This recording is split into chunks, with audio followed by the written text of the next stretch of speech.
Lanes with the 8 men that will contest here the short sprints 100-meter. This is Jerome Blake of Canada, has a lot of experience on the relays. He has a gold from Paris and a silver medal in Tokyo in the 4x1 with his Canadian teammates.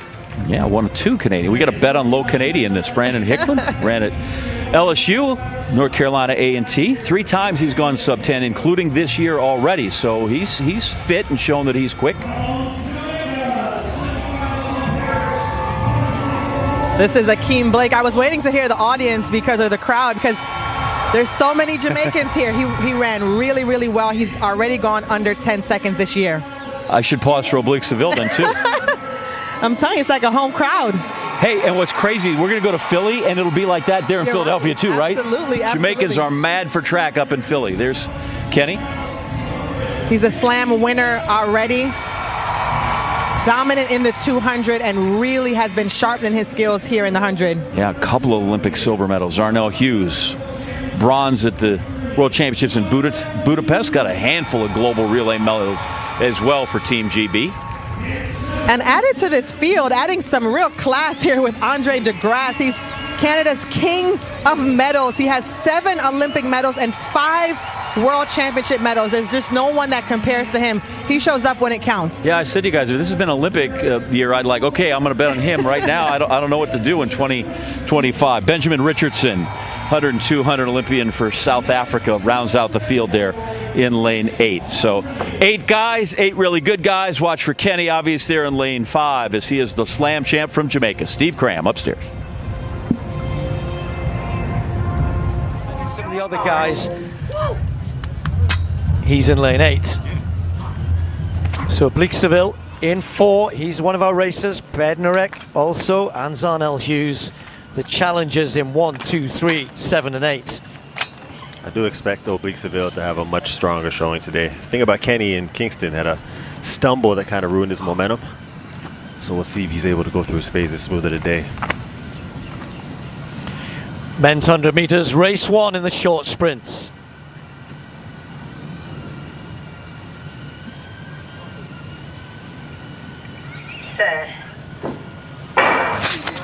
Pretty even start, all right in the middle. Seville has got out strong, so is Ackeem Blake alongside him. Bednarek is trying to run the 2 of them down. It's going to be very close here. It's going to be Kenny again! 978! Whoa! I knew we'd see 9.7 today. Oh, I just was waiting for the win reading. It's plus 2.4. Oh! That's okay. He doesn't care. That's okay. Look at him go. He doesn't care. That's okay. Go on, Kenny. He's going to run it again just to show how good he was. He needs to chill. He's still got to run the 2 tomorrow. But the thing about running 9.7 or running really fast with the wind, your body felt it. Your nervous system felt it. So that's in his legs now. Aww. Considering what the women ran, I knew we would see 9.7 today. Ah, such a shame with that, isn't it? You know, the first thing I was looking for was we were waiting for it to come up, and it comes up 2.4. Yeah, so anyway, just to remind you, anything over 2 meters per second cannot be counted for record purposes. For record purposes. But he knows, I mean, first of all, he won. He did. And the guys ran well. Seville got out well. Blake got out really well. But he's so strong. Once he's up, that momentum he has in the last 20, 30 can't hold him back. No. For mental purposes, 9.7 anything is really, really good. So you can tell by his response, he's happy about that. He's not really concerned about the win and all that. He knows that this is good for what he's going to be able to do moving forward. So coming out the blocks, he did kind of stumble still in his first couple of steps. But moving through the drive phase was a lot smoother than Kingston. Wasn't in front, but was near the front of the pack. And coming out of his transition, his top speed is definitely in a place where it needs to be. He was happy before he even saw the clock. So with Kenny, and I mentioned this when I saw him run earlier in Kingston, I would like to see his elbows open up a little bit more on his ground strike, just to get a little bit more extension. But as far as being streamlined, Kenny's in a really good place technique-wise. I love we're getting, I mentioned the stats that we're getting. We're getting this the every 10 meters. He was level with Blake. He caught Blake by 50 meters, and then he took 100th. Every 10 meters then he took another 100th out of him and finished 500ths ahead in the end. That was swift. That was incredibly quick. Never mind the fact that it's just above the legal limit for record purposes, but 9.79, big confidence booster for Kenny Bednarek. By the way, he's better at the 200. 12 points. Seville with 8, Blake with 6.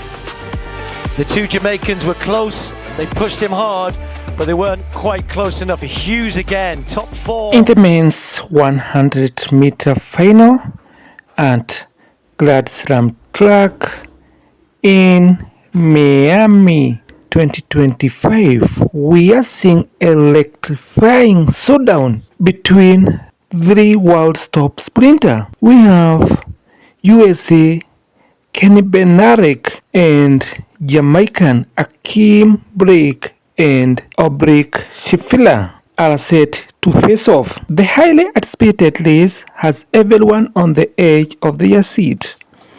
Bednarek, known for his lightning fast speed, is looking to make a statement, where Blake, with his reputation for clutch performance, and Seville, Oblique from Jamaica, well known for his impressive speed, are not one to back down. Ladies and gentlemen, welcome back to the channel. Please like the video, kindly give this video a big thumbs up.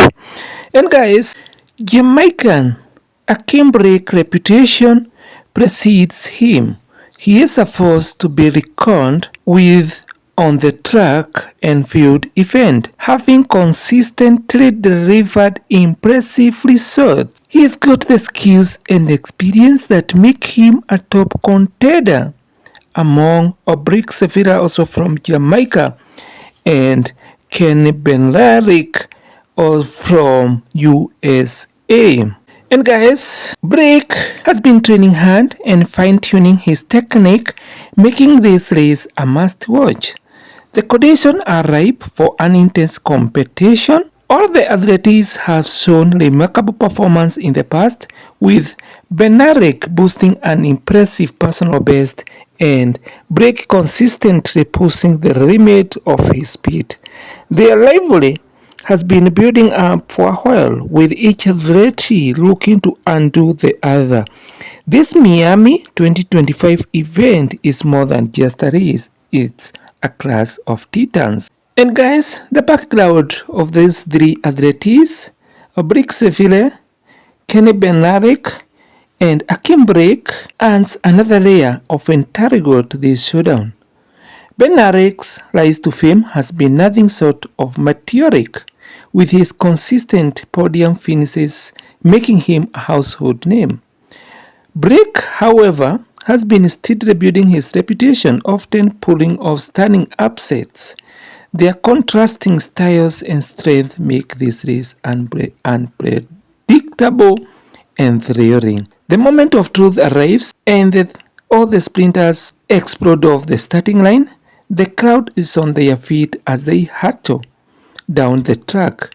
It's clear that the 3 athletes are giving it at their all, but then, out of nowhere, Bednarek from USA surges forward, pulling away from Seville and Blake.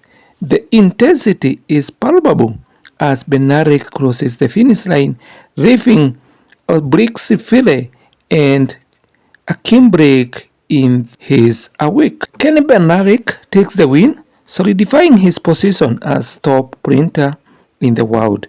This victory is a significant statement not just for Bednarek but also for Blake and Seville, who showed incredible resilience in this track and field event 100-meter final. For Bednarek, this win cements his status as a force to be reckoned with, while Seville and Blake will likely return stronger. Guys, who do you think about this epic showdown? Share your thought in the comment section down below here. And if you are a fan of sports highlights, be sure to check out my other videos for more thrilling moments from around the world. So ladies and gentlemen, thank you so much for your precious time. Kindly like the video, share it widely. If you have not yet subscribed to the channel, kindly consider doing so. Subscribe to the channel. hit that notification bell so that you get notified each and every time we have a new video. Blessings for now.